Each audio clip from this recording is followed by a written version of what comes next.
Bismillahirrahmanirrahim. Assalamualaikum warahmatullahi wabarakatuh. Sobahul khair, selamat pagi anak-anak ustazah soleh dan soleha kelas 3 Ali bin Abi Thalib. Kaifa halukum? Bagaimana kabarnya hari ini? Alhamdulillah baik-baik saja ya. Tetap semangat belajarnya di rumah.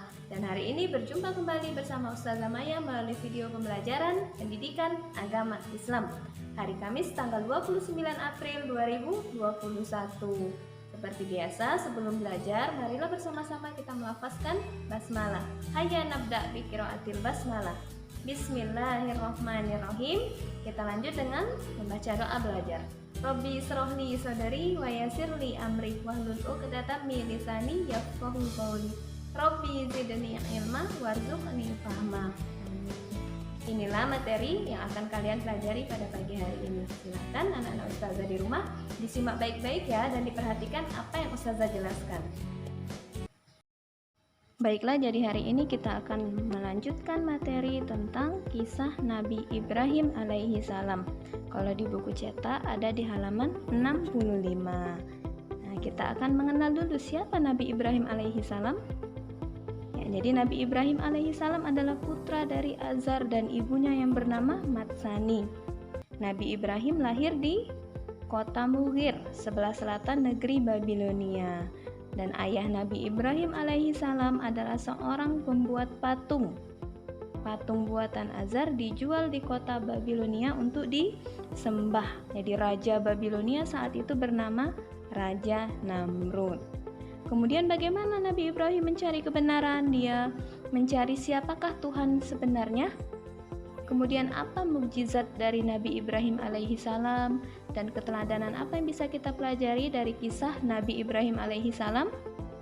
Nah, hari ini Ustazah mau kita nonton dulu nih kisah Nabi Ibrahim alaihi salam berikut ini.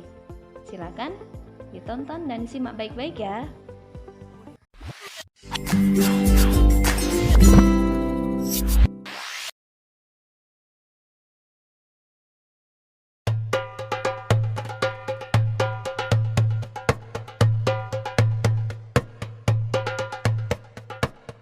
Ketika penduduk kerajaan Babilonia mempunyai kepercayaan menyembah berhala, lahirlah seorang utusan Allah yang bernama Ibrahim.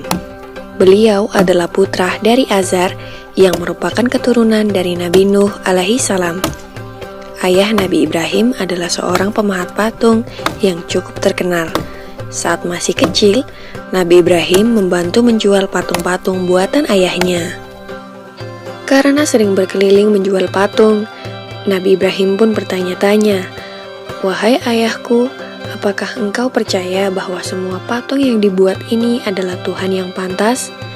Namun ayah Nabi Ibrahim tidak mau menjawab dan tetap terus membuat berhala. Kejadian ini terdapat dalam surat Al-An'am ayat 74. Kerajaan Babilonia pada saat itu dipimpin seorang raja yang bernama Namrud bin Kan'an. Pemerintahan yang dijalankannya adalah kekuasaan mutlak yang membuatnya menjadi raja yang kejam. Apapun yang diperintahkannya harus ditaati dan dilaksanakan tanpa ada pertimbangan dari siapapun. Setelah dewasa, Nabi Ibrahim mulai menyebarkan ajaran Allah Subhanahu wa Ta'ala. Pada suatu hari, semua penduduk merayakan sebuah tradisi tahunan dengan pergi keluar kota untuk berburu. Nabi Ibrahim juga diajak oleh ayahnya. Namun kali ini Nabi Ibrahim menolak dengan alasan sakit. Nabi Ibrahim kemudian pergi untuk menghancurkan patung-patung berhala yang berada di tempat ibadah dengan menggunakan sebuah kapak. Semua patung-patung berhala itu dihancurkan tanpa ada yang tersisa kecuali patung yang paling besar. Nabi Ibrahim lalu meletakkan kapaknya di depan patung tersebut. Ketika para penduduk kembali, mereka sangat terkejut melihat patung sesembahannya hancur berkeping-keping. Mereka akhirnya mencurigai seseorang yang tidak ikut dalam acara perayaan. Dipanggillah Nabi Ibrahim untuk diadili, yang disaksikan oleh seluruh penduduk Babilonia.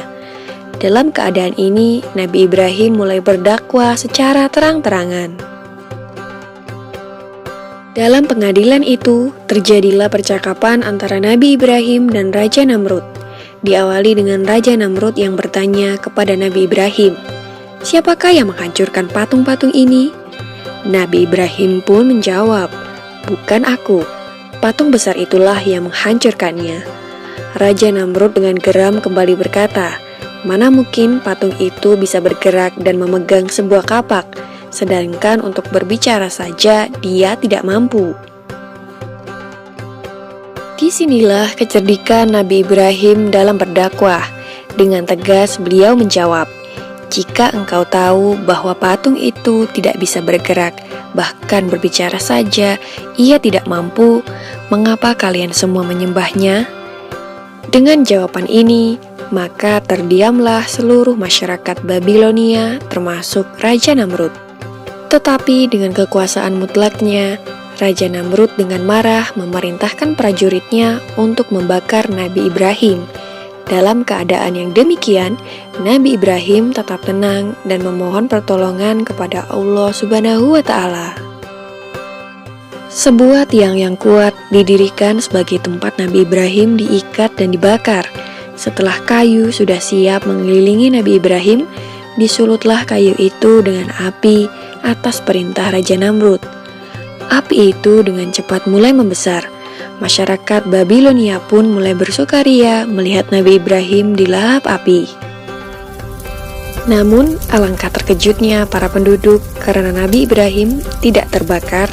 Beliau masih utuh sempurna tanpa adanya luka sedikit pun. Ternyata doa Nabi Ibrahim dikabulkan oleh Allah Subhanahu wa Ta'ala.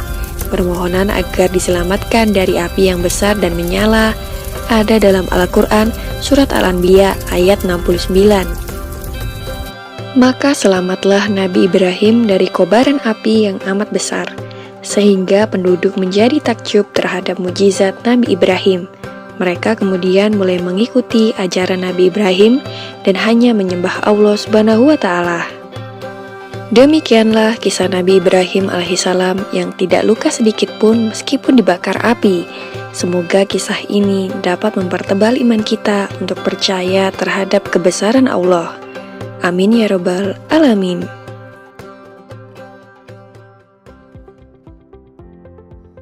Ya, itulah kisah Nabi Ibrahim alaihi salam. Dan tugasnya anak-anak ustazah hari ini adalah silakan tulis 5 hal yang dapat kita teladani dari kisah Nabi Ibrahim alaihi salam. Tulis di buku tulis pai kalian ya. Kalau sudah selesai, difoto dan kirim ke WA Ustazah Maya. Ustazah tunggu. Oke? Silakan kerjakan dengan sebaik-baiknya. Manjada wajada. Siapa yang bersungguh-sungguh pasti akan berhasil.